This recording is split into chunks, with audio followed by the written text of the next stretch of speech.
Hi everyone, welcome to the second video. You can see that I don't have my little webcam turned on for this one, and that's because I'm going to be using the webcam once I create the Collaborate session. So I'm calling this video number 2, Advanced Blackboard for using Blackboard Collaborate. Keep in mind that I am definitely no expert on using Blackboard Collaborate, but I was successful in using it in my class this week, and much of what I learned was a bit of trial and error and asking for a lot of patience with the students, but I think it was successful, and it really was great to see them face to face. So what Blackboard Collaborate is Blackboard's answer to the program called Zoom or GoToMeeting that you see everywhere now, where individuals can all be logged on at the same time. And if everybody has a webcam, then you can see and hear each other in real time, which is kind of neat. So it kind of simulates as if we were meeting in person. So I'm going to show you how to set up a Collaborate session and show you a couple other tricks that I used this week with students, and I plan to use this coming week as well. And I'm also happy to sit down over the phone and kind of walk you through creating one. I did that with a colleague in admissions this week. We were on the phone together, we created a session together, and then we kind of walked through how to do everything. But at least this video will help you get started. Okay, so where to find Collaborate? Well, Collaborate is already right here on your computer, on your Blackboard page. Depending on how it's set up on your Blackboard, I'm not sure about this, but it will either be here under Blackboard Collaborate or web conferencing. Honestly, you can use either because they're both going to take you to the exact same place. So here we go to web conferencing. So to set up the session for you and your students, you're going to want to click here on web conferencing, and that is going to open up something called Blackboard Collaborate Ultra. And you'll get this page here that says sessions on it. I'm just going to slide my screen over so you can see it a little better on this side because we don't need the links that are, sorry about that. We don't need the links that are on the left right now. So we're going to move over to see the links that are on the right. All right, so I just want to show you that you have a little menu here on the left. These little horizontal lines are a menu. And if you click here, you'll get your name, and then you'll have your sessions. So all the face-to-face live sessions you create will be listed here. And then right underneath it is an option for your recordings. I will show you how to record your session, and that's pretty neat because then students who are not able to get on live with you can go in and view the recorded session. I really like using this option right now because of the national emergency we're in. Some students that I have are not able to get on for the full hour and 15 minutes right now. They have small children at home. One is now working when our class would normally meet, and I don't want these students to miss out on the content. So I'll show you how to record. But for now, I'm going to show you how to create a session. So you'll want to hit on this button that says Create Session. And then as soon as you hit Create Session, the right-hand side will, a little box will appear, and you can name the session. So I'm going to call it Test Session, but you could call it Family Law, Criminal Law, Litigation, Session 1, whatever name you want to give it. Don't join the session yet. I'll show you how to do that in a minute. So you're going to scroll down and you're going to see that Blackboard Collaborate gives you some options here. So just take a look and see what they are. You could give your students a number to anonymously dial in, although I would not recommend that because we actually do know your, you want to know who your students are. Then there's a little button here for participant. Now, when you create this in your own Blackboard class, I believe that you as the instructor should default to being the moderator because you have complete control over the panel. Sorry everybody, I got cut off for a second, so just give me 1 second to get back where I was. I had a little issue with my video, so I apologize. I think I was in the middle of talking about the moderator, the presenter, and I'm sorry, just bear with me for a second. I've already tried to do these videos a few times, so I don't want to have to start over. Okay, so I was in the middle of talking about the different roles. Your students are going to default to being the participants. I think the only time you will want to change your students to the presenter role is if your students are doing an in-class presentation and you want the ability for them to be a presenter and also share a PowerPoint presentation or handouts. Otherwise, I have kept my students as the participants. Okay, over to the right, you'll see there's a link here. So this is really nice because you can give your students a link to the session that you are starting. Your students can access the session by coming into Blackboard as they regularly would and go to the web conferencing site where we were, and the session will be right there. But if you want to send your students a link to the site, you can capture this guest link right here. Okay, the next and probably most important thing to do is to set a time for when you are going to be doing this doing this live session. So I am going to keep the session as starting now because you can obviously set a session to be in the future, but if you set a session to be, if I set this to be in the future, then I would not be able to share it with you right now. You can also end the time. So if your class meets from 6 to 8:45 on Tuesday nights, you can set it here to be Tuesday night, March 31st, and set the time to start at 6 and end at 8:45, and it will automatically capture that time for you.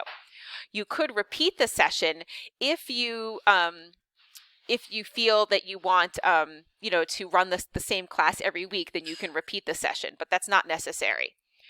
I keep early entry at 15 minutes before, and that way any students that show up early could just join the class, but you can get rid of that if you want to. And there's additional session settings here, but I haven't really played with those yet to see what they are like. So I'm going to hit save, and that way our session is here. Okay, so you can see here's our test session. Yours, of course, could say something like, litigation or criminal law or introduction to law, whatever you want. And you can see that there's these 3 little buttons over here on the right called session options. So if you just hover over that and then click it, you can join the session from here. You can also edit the session settings from here. You could also delete the session, which of course I wouldn't recommend. And then last, but certainly importantly, you could also capture the guest link right here to send to your students, which is pretty cool. All right, you ready to join the session? Let's join the session. So I'm actually going to join from here, join session.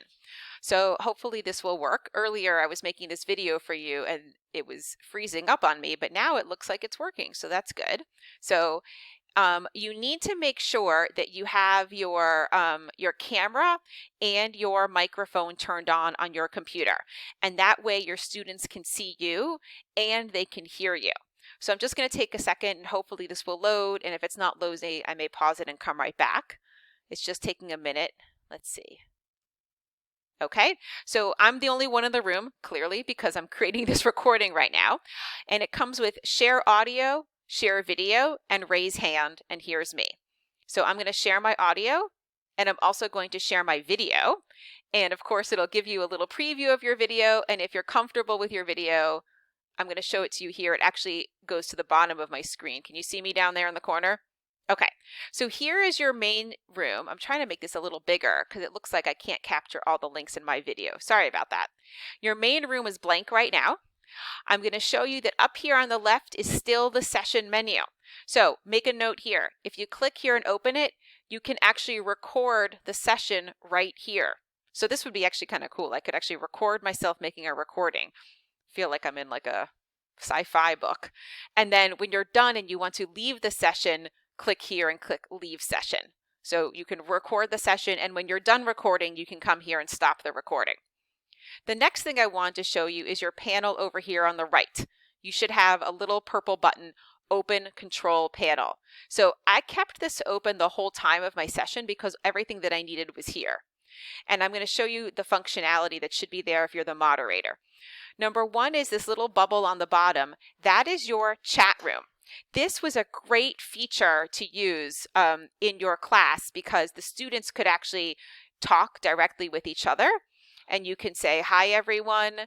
And what I really liked about this feature is that students who did not have their camera turned on or even a microphone, but they were just maybe watching and listening to the class, they were able to use the chat to ask me questions, which was great, especially during the first session because we were having trouble just kind of capturing the audio and making sure everything was working. It was really nice to be able to write to each other, hi student, check your microphone if there's anybody having an issue. And so that's pretty cool. And people were using this to ask each other questions. there's a little button here on everyone. You could actually, if you wanted to, set up private chats with your students. I haven't even done that yet. I've basically just used it for chatting with everybody. Okay, so that's this little speech bubble on the bottom. Now, obviously, there's nobody else here. If there were more of you in this room, you would see their pictures right here in the center, just like you do a Zoom meeting, which of course we don't have because I'm the only one here. Hi, everyone. Okay, click over here. You can see who's here. When I ran my class, I had like 5 or 6 students listed here, so you can see everybody that's here. Now, the next most important thing is how to share information with your students. If you see over here this little button that says share content. Now, first of all, you don't have to do any of this. If you just want to meet with your students and be able to see and talk to each other, you're already doing that. If you just get to this point here, you're having a live session with them, which is great. But let's say you want to share a PowerPoint or a handout with them. What you want to do is come over here and click share content, and you will get an option board here. Number 1, you can share a chalkboard with them. And here is a chalkboard, and it gives you all kinds of neat functions here. I can draw, if I want, something for my students, and then I can erase it. I can also type, and I can say, hi everyone, to memo format today. If you want to type, it's not as good as typing in Word, but it is pretty cool. If you need to make this bigger, it's actually outside my screen right now, but there is a little bubble here to the left where you can zoom, make it bigger. So this looks like your chalkboard. That's exactly what it's supposed to be, is your chalkboard. Okay, oops, sorry, I didn't mean to hit that. All right. One thing to keep in mind though is if you type something on the chalkboard and you're done with it, once it's gone, it's deleted. It doesn't save it while you're in the same class. So to stop sharing the chalkboard, you click the box right here. The feature that I ended up using was something called share files, and this is how I shared a PowerPoint with my class when I was talking to them. So what I did is I clicked on share files, and then it brings up a box that looks exactly like uploading an attachment to an email once again. So we click add files, and then it's going to do this. Oop, it took me to pictures, haha. It should take you to all of your files that are on your computer, and you can upload your handout right here to your students. And that way, when you want to use a PowerPoint presentation, it's ready for you. So it's just taking a minute to load. And by the way, it looks like I'm already at 13 minutes for this video, so maybe I'll try to finish it up quickly. If you click Share Now, then your students will actually see the PowerPoint, and you can go through the PowerPoint. We're going to talk about parties to crimes, accessories before the fact, accessories after the fact, and I can share this right here with my students and talk to them. And then I can even draw on the PowerPoint if I want to. So all I did was share a file from my computer. And then when I'm done sharing it, I come back over here to my little box and circle, and I click Stop Sharing, and it takes me back to the beginning. Now, a couple of things about Blackboard Collaborate is that you cannot share Word documents. You can only share a PDF. So if you have a Word document that you want to share, you have to save it as a PDF first, and then you can share it here the same way. Otherwise, you can share a PowerPoint just fine. I'm just going to go back to the Share Files button up here and show you there's one other feature. You could share your application or screen. This will allow you to share another screen that's open on your computer. I can't do that right now because I just remembered that you can't actually do this on, I'm on Firefox, and Chrome is actually the best one to use. So I'm not going to be able to share an application screen because it just doesn't like me enough to do that. So one other feature, because I only have less than a minute left, is to go down here to raise hand. Your students can raise their hand before they talk, and a little wave hand will come up right here, and you can call on them. That was pretty cool. So really, that's kind of the main feature. When you're done with your recording, I'm sort of messed up on my screens right now. Now I'm really messed up on my screens. This is what I get for trying to make a video late in the day. Sorry, everybody. I'm having trouble making my screen big right now. So you're just going to have to bear with me. When you are done with your Blackboard Collaborate, what you need to do is leave the session. And to do that, you go back to the sessions menu up here on the left, and you go here and you click leave session, and then you will be out of the session and you will be done.